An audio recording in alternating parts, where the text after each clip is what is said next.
देखिए, एटा की जो घटना है, बिल्कुल मैं आपको ये बता दूँ कि जिस तरीके से हमारे बहुजन समाज के साथियों ने वहाँ पर अपनी हिम्मत दिखाई है, तो मैं उनकी हौसला अफ़ज़ाई करता हूँ और उनकी हौसला अफ़ज़ाई करते हुए ये बात कहना चाहता हूँ कि जहाँ पर भी हमारे बहुजन समाज के लोग रहते हैं, वो सीख ले लें इस एटा वाले बहुजन समाज के छोटे से तबके से। बहुत कम संख्या में लोग थे, लेकिन उन कम संख्या वाले लोगों ने 16 अप्रैल का बदला 26 मई को लिया है। 16 अप्रैल पे क्या था? 16 अप्रैल यानी बाबा साहेब भीमराव अंबेडकर की जयंती, जो कि मनाने नहीं दी थी ठाकुर समाज ने।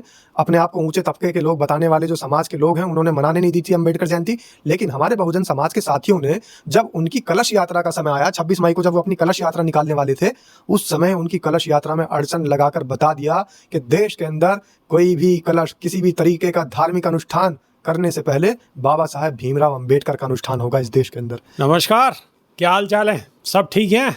बहुत बढ़िया। अपना और अपने नु ख्याल रखो। जब टाइम मिले तो वीडियो जरूर देखो। देसी देख बिगर ब्रेक पकड़ लाग लपेट, बिल्कुल देसी अंदाज में। मेरे साथ मेरे दो सहयोगी हैं। इधर की तरफ को चेहरा पहचानने की कोशिश करो। फैज़ आलम फैजरी बहुत दिन में हाथ में आएंगे। फरार चल रहे हैं आजकल, बहुत दिन अंते। फरार को मतलब गलत मत समझ लियो। कभी यूँ सोचो कि कहीं कोई धारा वारा लग रही बाबा ये तो फरार है ना। ये अपने किसी पर्सनल काम की वजह से बिहार गए हुए, तो आज दिल्ली में मिल गए। मैं इनके ऐसे नहीं जाने दूंगा। पहले सबसे पहले स्वराज टाइम्स के नहीं कछू ना कछू आप बोलोगे। मान नहीं रहे, बोले मैं तो बहुत दिन से बहुत मीडिया से दूर हूँ। मैं कोई बात नहीं, दूर हो तो स्वराज से दूर थोड़ी रह सको, मीडिया से ही तो दूर रह सको। स्वराज तो अपना घर परिवार है। तो बोले चलो ठीक है, फिर कोई दिक्कत ना है। तो फैज़ आलम फैजी और इंगे पहचान ही रहे होगे। डेली एक ही डायलॉग सुनते सुनते शायद थक भी गए हूँ, लेकिन फिर भी वही डायलॉग। जय हिंद, जय भीम, सत श्री अकाल, आदाब। मेरा नाम है शादाब। अब तो दोनों उनको पहचान गए होंगे। और मैं विपिन बेबाक, देसी देख बिगर ब्रेक बगैर लाग लपेट। तो आज सबसे पहले बात होगी, यहाँ से शुरुआत होगी। तो फैज भाई एक बात बताओ, ये जो ऑपरेशन सिंदूर चल रहा हो, क्या खून में भी सिंदूर है सके? प्रधानमंत्री क्या कहना चाह रहे हैं? सबसे पहले तो आप लोगों का बहुत बहुत शुक्रिया। आपका शुक्रिया, शादाब भाई हमारे साथ बैठे हुए हैं, उनका शुक्रिया, और दर्शकों का शुक्रिया। काफ़ी दिनों के बाद आपके सामने आपसे रूबरू होने का मौका मिला। विपिन बेबाक ने मुझे सामने ला दिया आपके। ऑपरेशन सिंदूर आपको पता ही है कि अभी इस वक्त जो ऑपरेशन हुआ था थोड़े दिन पहले, पाकिस्तान के आतंकियों ने जिस तरह से कार्रवाई की थी और हमारे बेकसूर लोगों को शहीद किया था, उसके जवाब में जो ऑपरेशन सिंदूर हुआ, इसमें कोई दो राय नहीं कि ये हमारी सेना का पराक्रम था और हमारी सेना का शौर्य था।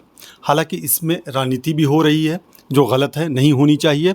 और किसी भी एंगल से, चाहे वो सत्ता पक्ष हो विपक्ष हो, इसमें राजनीति का कोई भी पार्ट नहीं आना चाहिए, क्योंकि ये राजनीति से परे है।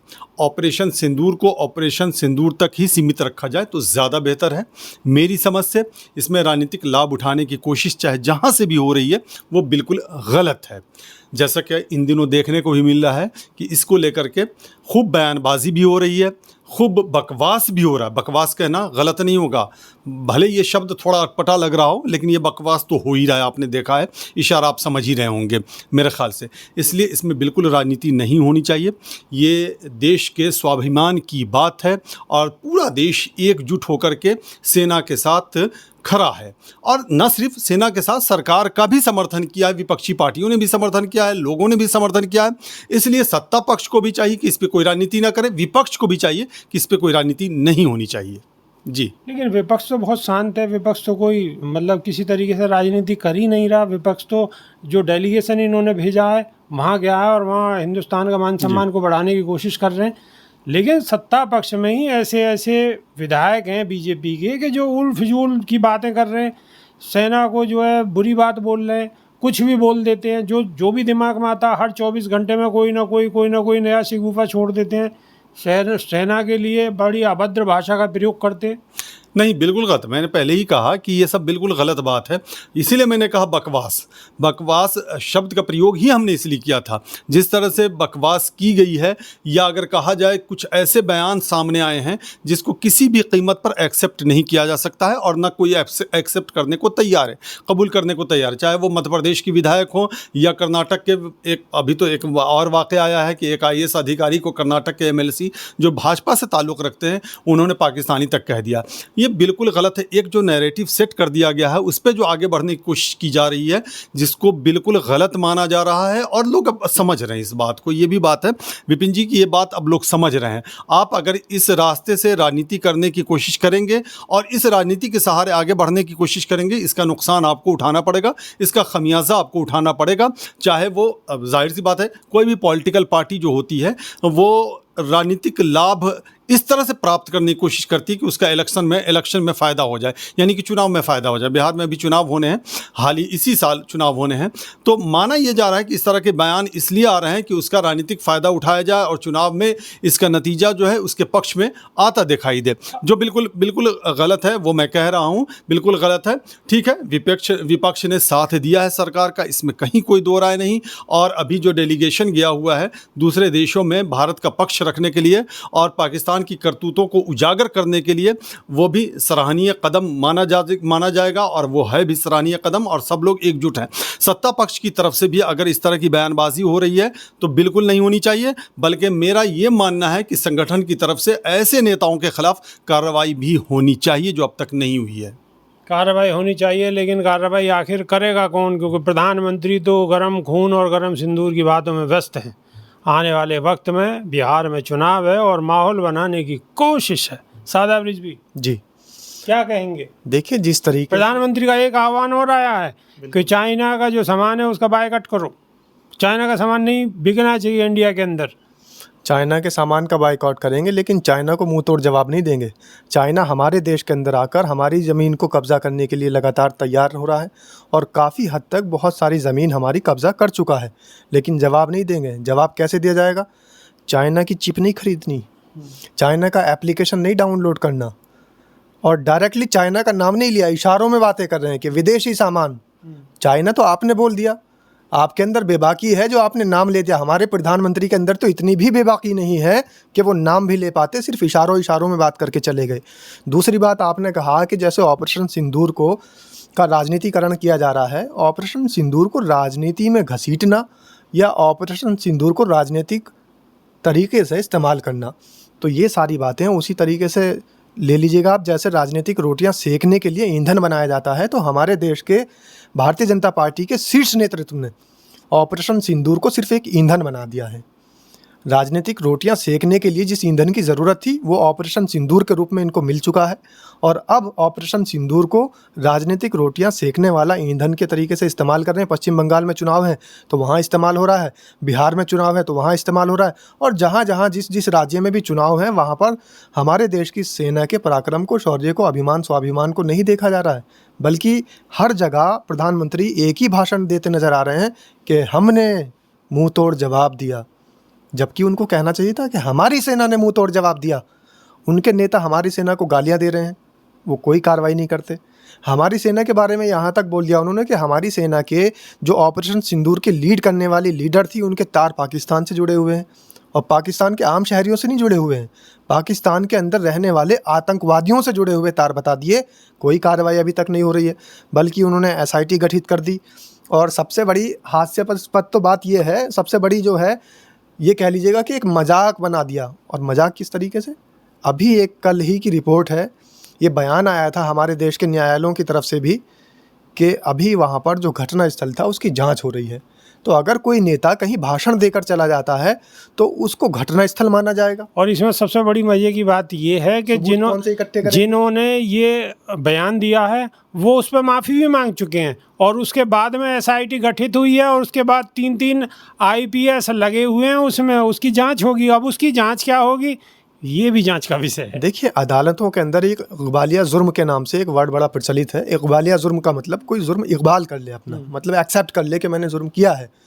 तो यहाँ पर उन्होंने माफ़ी भी मांगी है और उन्होंने कहा भी है कि मेरे से ये गलती हुई है। सब कुछ सामने है, अब लेकिन फिर भी सबूत जुटाए जा रहे हैं। एसआईटी का एसआईटी की जरूरत है क्या? जो तीन चीज़ तीन बिल्कुल आईपीएस सामने है। 3 आईपीएस लगाए गए हैं सबूत इकट्ठा करने के लिए। तो उन्होंने जो बोले थे, क्या हवाओं में फिजाओं में से उन बोलों को इकट्ठा करके लाया जाएगा सबूत के तौर पर? सारी वीडियोस मौजूद हैं। ये सिर्फ लीपापोती है, ये सिर्फ हमारे देश की जनता को भ्रमित करने के लिए रची गई एक साजिश है, इसके अलावा कुछ भी नहीं है। और सबसे बड़ी बात मैं ये बता दूं कि ऑपरेशन सिंदूर या हमारे देश की सेना, ये तो इन जो उल्टे सीधे बयानबाजी, अनर्गल बयानबाजी करने वाले लोग हैं, उनके लिए मायने नहीं रखती। क्यों? क्योंकि वो तो हमारे देश के संविधान के निर्माता, जिसके हिसाब से कानून चलता है, आईपीसी, सीआरपीसी, मेजर एक्ट जिनके हिसाब से चलती हैं, जिन्होंने इस देश को संविधान दिया, संविधान के शिल्पकार को लेकर बेइज्जती करते हैं। आप देखिए ग्वालियर हाई कोर्ट में क्या हो रहा है। इस देश के अंदर आप धार्मिक मूर्ति लगाना चाहें तो आस्था को ऊपर रख करके धार्मिक मूर्ति लगाई जा सकती है, बहुत आसान है। लेकिन अगर सामाजिक न्याय के मसीहा की मूर्ति लगाने की बात आएगी तो वहाँ पर फिर कानून आ जाएंगे कि आप जो है सार्वजनिक स्थानों पर कोई मूर्ति नहीं लगा सकते। सार्वजनिक स्थान भी तो सामाजिक न्याय के मसीहा के लिए चिन्हित किया गया है। तो सामाजिक न्याय के मसीहा की मूर्ति लगाना हमारे देश के अंदर अगर इतना ज़्यादा दुविधा का विषय बन जाए तो आप समझ लीजिए कि हमारा देश किस ओर जा रहा है। बसपा सुप्रीमो बहन मायावती ने भी ये मांग करी है कि बाबा साहब की मूर्ति तो वहीं लगेगी। बसपा सुप्रीमो बहन मायावती पहले से ही प्रयासरत है और मैं तो ये कहता हूँ कि इस देश के हर चाक चौराहे पर, इस देश के हर चौबारे पर बाबा साहेब भीमराव अंबेडकर की मूर्ति होनी चाहिए, उनके स्मारक होने चाहिए, उनके प्रतीक चिन्ह होने चाहिए। हमें इस देश के अंदर धार्मिक से ज़्यादा अपने सामाजिक न्यायों के जो पैरोकार थे उनकी मूर्तियों की आवश्यकता है। अच्छा, एक एटा वाली जो घटना है बाकी बहुत चर्चा है रही है। बाकी चर्चा ये है रही है, बहुजन समाज के अपने बहुत सारे जो मित्र मंडली है उनके बहुत कमेंट आए हैं। उन्होंने कहा साहब वहाँ के विषय में ज़रूर बात करो, क्योंकि समाज को एक जो है एक नई राह मिली है कि हाँ ईंट को जवाब पत्थर से भी दिया जा सके। तो तनक अपने 2 अल्फाज वाकई नहीं यहाँ भी बताओ। देखिए बेबाक जी, इस समय देश के अंदर 2 घटनाओं की बड़ी चर्चा हो रही है। एक घटना तो हमारे बहुजन समाज के साथियों की लिंचिंग है, अलीगढ़ के अंदर जो हुई है। उनके पास जो भी पदार्थ बरामद हुआ उसके बिल थे। दूसरी बात, वो कोई आरडीएक्स तो नहीं थी, वो कोई 3000 किलो बॉर्डर पार से लाई हुई मादक पदार्थ सामग्री तो नहीं थी। लेकिन अगर हमारे देश में खाने पीने के सामान के जिसके बिल साथ में हो, जो कि अवैध ना हो, उसके हिसाब से लिंचिंग की जाए तो लिंचिंग का कानून बनाना बहुत ज़रूरी है। दूसरी घटना, 1 मिनट में आपको रोकना चाहूँगा कि सवाल मैं फैज़ जी से भी मालूम करूँ। अलीगढ़ वाला, हाँ अलीगढ़ वाले ये सवाल है। हमारे जो फैज़ भाई हैं ये अलीगढ़ ही रहते हैं, तो थोड़ी सी इन्हें भी जानकारी होगी। अगर नहीं भी होगी तो कोई बात नहीं, इनकी प्रतिक्रिया ले लें। अलीगढ़ में जिन लोगों की लिंचिंग हुई है उन पे जो भी सामान बरामद हुआ वो 1 नंबर को माल हो, वहाँ में कोई गऊ को मीट ना हो, वहाँ में बिल्कुल भैंसा को जाको भी होगा वाको, जो कि वैध है, जाको भी होगा वाको होगा। लेकिन जो गलत है वो वहाँ में कछुना और वहाँ के कागज पत्तर सब है। और वहाँ के बावजूद भी जितनी भी बजरंग सेना और फलानी जिन कौन सी जो बन रही हैं, आगे उन्होंने उनकी जो है मारा कूटी करी और बिल्कुल कतई मरे छोड़ के गए हैं, बिल्कुल मरे छोड़ के। फैज भाई उसमें आपकी क्या प्रतिक्रिया बताओ? सब कुछ 1 नंबर के कागज होने के बावजूद पुलिस के सामने ऐसी घटना है रही जी। उसमें सबसे पहले जो शुरुआती रिपोर्ट आई थी उसमें ये रिपोर्ट आई थी, शायद सबको पता भी होगा कि वो लोग जो थे, जो गुंडा एलिमेंट्स कह सकते हैं आप, कोई सेना वेना नहीं, ये सब गुंडे हैं। इन लोगों ने पैसे, अवैध पैसे मांगे थे, वसूली करते हैं ये लोग, और इन लोगों ने देने से मना किया। हाँ, जिसकी वजह से इन लोगों के साथ मारपीट की। और मारपीट किस स्तर से की है आपने देखा है, तस्वीर आपको बिल्कुल आप बर्दाश्त नहीं कर पाएंगे वो जो तस्वीर आपके सामने नज़र आई है। और जहाँ तक वो अवैध पदार्थ की बात है, यानी जो खाने वाला मांस था उसकी जो बात है, उसकी रिपोर्ट भी आ गई है। वो भैंस का मांस था और वो वैध है, भैंस के मांस के लिए प्रतिबंध नहीं है, वो वैध है। तो इस तरह से जो भी, अच्छा सबसे बड़ी बात इसमें एक ये है कि ये जो एक ट्रेंड चल रहा है, सिर्फ अलीगढ़ की नहीं, पूरे देश में अक्सर देखने को मिलता है, दूसरे राज्यों में भी ये देखने को मिला है कि इस तरह की लिंचिंग हो रही है। तो आखिर इनका हौसला बढ़ता कहाँ से है, इनको ये ताकत मिलती कहाँ से है कि ये कानून अपने हाथ में ले लेते हैं और भीड़ की शक्ल में आते हैं और लोगों की लिंचिंग करके चले जाते हैं। जाहिर सी बात है, प्रशासन की तरफ से मौन धारण कर लिया जाता है, जिसकी वजह से इनको ये हौसला मिलता है, ये ताकत मिलती है। एक बार अगर प्रशासन ने सख्ती दिखा दी और ढंग से दिखा दी, ईमानदारी के साथ दिखा दी, तो शायद इसमें कमी आ जाएगी। शायद क्या, बल्कि कमी आ जाएगी, क्योंकि ये खौफ है ही नहीं, ये डर है ही नहीं। उन्हें लगता है कि मेरे साथ तो कुछ होगा नहीं, बल्कि कभी कभी तो इन्हें सम्मानित कर दिया जाता है। बहुत आश्चर्य की बात होती है। देश हमारा कहाँ जा रहा है? देश हमारा कानून से चलेगा, संविधान से चलेगा, हर किसी को पता है। बावजूद इसके संविधान कानून को ताक पर रख करके ये लोग ऐसा काम करते हैं, बल्कि कभी कभी तो ये कानून को अपने हाथ में ले लेते हैं। अलीगढ़ का जो वाक़या है बिल्कुल जग जाहिर है, जो भी किया गलत किया। हालांकि एफआईआर दर्ज हुई, कई लोगों 2-4 लोगों की अरेस्टिंग भी हुई, लेकिन ये खाना पूर्ति है। जब तक आप ठोस कार्रवाई नहीं करेंगे, जब तक आप ठोस कदम नहीं उठाएंगे, तब तक इस पे रोक लगाना लगता है आज की डेट में असंभव सा होता दिखाई दे रहा है। उसकी वजह है कि ईमानदारी नहीं है इसमें ये मंशा ही नहीं कि इसको रोका जाए। इसका राजनीतिक लाभ भी उठाने की कानून बनना चाहिए, बल्कि इस पे तो बिल्कुल है, बिल्कुल जो भी कानून है अभी उसी इम्प्लीमेंट कर देना। कानून के लिए तो कह रखा है, सुप्रीम कोर्ट ने भी कह रखा है, उस पर आज तक बिल नहीं पेश किया गया, बिल नहीं लाया गया। जबकि बहुत सारे कानून के बारे में जहां चर्चा नहीं होती थी उसके बिल आ गए, उसके बिल पेश कर दिए गए, पास भी करवा दिए गए, लेकिन यहाँ कुछ नहीं किया गया। लेकिन जो अभी कानून है, मौजूदा कानून है, उसमें अगर पुलिस सख्ती दिखा दे तो शायद इस पर रोक लग जाएगी। शायद, मैं बार बार कह रहा हूँ, इसलिए शायद कह रहा हूँ कि चूँकि मंशा पर, मैंने पहले ही कहा कि मंशा पर शक है, यानी ईमानदारी की कमी है। तो अगर कोई एक विशेष समुदाय से ताल्लुक़ रखने वाला लोग अगर किसी भीड़ के हत्थे चढ़ जाए, सो कॉल्ड ये लोग सेना वाले जो बनते हैं, मतलब मैं इस सेना की बात करता हूँ जैसे बजरंग सेना, बजरंग दल, या ये इस तरह के जो लोग हैं, तो इस पे अंकुश लगाया जा सकता है, इसकी मैं बात कर रहा हूँ। लेकिन प्रशासन मौन धारण कर लेता है। कभी कभी तो प्रशासन मौन धारण ही नहीं करता है, बल्कि कभी कभी तो ऐसा देखने को मिला है और ऐसा लगता है, एहसास होने लगा है, जो बिल्कुल गलत है किसी भी समाज के लिए, जहाँ बिल्कुल सभ्य समाज के लिए तो बिल्कुल गलत है, कि जैसे लगता है कि प्रशासन ने सपोर्ट कर दिया है। तो अलीगढ़ का वाक़या बिल्कुल जग ज़ाहिर है। आपने देखा कि किस तरह से वहाँ लिंचिंग की गई। 4 लोग थे वहाँ, और उन लोगों ने वो, जैसा कि आपने खुद कहा कि कागज़ दिखाए, सब कुछ दिखाए, सारे प्रूफ दिखाए, सारे सबूत दिखाए, और जो गाड़ी पकड़ी गई, जिसे जलाया गया, उसके बारे में वहाँ के एसपी ने ये बयान दिया है कि ये गाड़ी पहले भी पकड़ी गई थी, लेकिन वैध था, कागज़ सही था, तो उसे छोड़ दिया गया था। ये तमाम चीज़ थी, बावजूद इसके वहाँ लिंचिंग की गई, और ऐसी लिंचिंग की गई जिसे आप नहीं देख सकते हैं। आपका दिल वहाँ पे ठहर जाएगा देखने के बाद। तो प्रशासन को ईमानदार होना पड़ेगा, और प्रशासन ईमानदार तभी होगा जब सरकार ईमानदार होगी। ये बड़ी बुनियादी चीज़ है, क्योंकि सरकार को ईमानदार होना बहुत ज़रूरी है इसमें, और इस मामले को रोकना भी ज़रूरी है। वरना न सिर्फ हमारे समाज में एक जहर घोल दिया गया है, बल्कि हमारे देश की बदनामी भी होती है ऐसे में। जी, देश की बदनामी भी होती है, लेकिन रोकेगा कौन? जो रोकने वाले हैं उनके दिल में खोट है।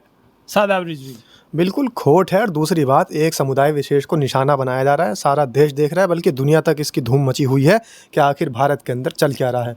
और ये जो हिंदू राष्ट्र की बात करने वाले लोग हैं, वो ये भी समझ लें कि वो साथ साथ अखंड भारत की भी मांग करते हैं। अब ये समझ नहीं आता कि उनको अखंड भारत चाहिए या हिंदू राष्ट्र चाहिए। अखंड भारत होगा तो हिंदू राष्ट्र कहाँ से बनेगा, और अगर हिंदू राष्ट्र बनेगा तो फिर अखंड भारत कहाँ से होगा। तो पेंच सिर्फ फंसे हुए हैं राजनीतिक बातों के। चलो अभी बात भारत की कर लेते हैं, अखंड भारत की सिर्फ बाद में समुदाय कर लेंगे। विशेष, अब आप सीधे पहुंच जाओ बाबा एटा। साहब के पास। एटा देखिए, एटा की जो घटना है, बिल्कुल मैं आपको ये बता दूं कि जिस तरीके से हमारे बहुजन समाज के साथियों ने वहाँ पर अपनी हिम्मत दिखाई है, तो मैं उनकी हौसला अफजाई करता हूँ। और उनकी हौसला अफजाई करते हुए ये बात कहना चाहता हूँ कि जहाँ पर भी हमारे बहुजन समाज के लोग रहते हैं, वो सीख ले लें इस एटा वाले बहुजन समाज के छोटे से तबके से। बहुत कम संख्या में लोग थे, लेकिन उन कम संख्या वाले लोगों ने 16 अप्रैल का बदला 26 मई को लिया है। 16 अप्रैल पे क्या था? 16 अप्रैल यानी बाबा साहेब भीमराव अंबेडकर की जयंती, जो कि मनाने नहीं दी थी ठाकुर समाज ने। अपने आप को ऊंचे तबके के लोग बताने वाले जो समाज के लोग हैं, उन्होंने मनाने नहीं दी थी अंबेडकर जयंती। लेकिन हमारे बहुजन समाज के साथियों ने, जब उनकी कलश यात्रा का समय आया, 26 मई को जब वो अपनी कलश यात्रा निकालने वाले थे, उस समय उनकी कलश यात्रा में अड़चन लगाकर बता दिया कि देश के अंदर कोई भी कलश, किसी भी तरीके का धार्मिक अनुष्ठान करने से पहले बाबा साहेब भीमराव अंबेडकर का अनुष्ठान होगा इस देश के अंदर। क्योंकि इस देश के अंदर तमाम जाति, धर्म, संप्रदायों से ऊपर अगर बात की जाए तो बाबा साहेब भीमराव अंबेडकर का लिखा हुआ संविधान मान्य होता है। और बाबा साहेब भीमराव अंबेडकर सामाजिक हैं, ना कि कोई धार्मिक नेता हैं। और सामाजिक नेता को तो हर किसी समाज का, कहीं का भी कोई भी जाति, समुदाय, संप्रदाय का व्यक्ति हो, हर समाज का साथ मिलता है। तो इसलिए सबसे पहले 16 अप्रैल को बाबा साहेब भीमराव अंबेडकर की बेबाक जी जो जयंती रोकी गई थी, उन्होंने, हमारे जो बहुजन समाज के साथी थे, उन्होंने कलश यात्रा को रोक करके उस बात को जता दिया कि इस देश के अंदर मनुवादियों की सोच, मनुवादियों का ज़्यादा टाइम तक यहाँ पर समय नहीं चलेगा, ज़्यादा समय नहीं चलने वाला मनुआ। और ईंट को जवाब पत्थर दे दियो जागो। बात को अब समझ गए होगे। वीडियो लंबी है रही है, नई वीडियो में फिर रूबरू होंगे। बहुत बहुत शुक्रिया फैज जी भाई। बहुत बहुत धन्यवाद आपका भी। जय भीम, जय संविधान। देसी देख बिगर ब्रेक बगैर लाग लपेट बिल्कुल देसी अंदाज में। बहुत बहुत धन्यवाद। नमस्कार।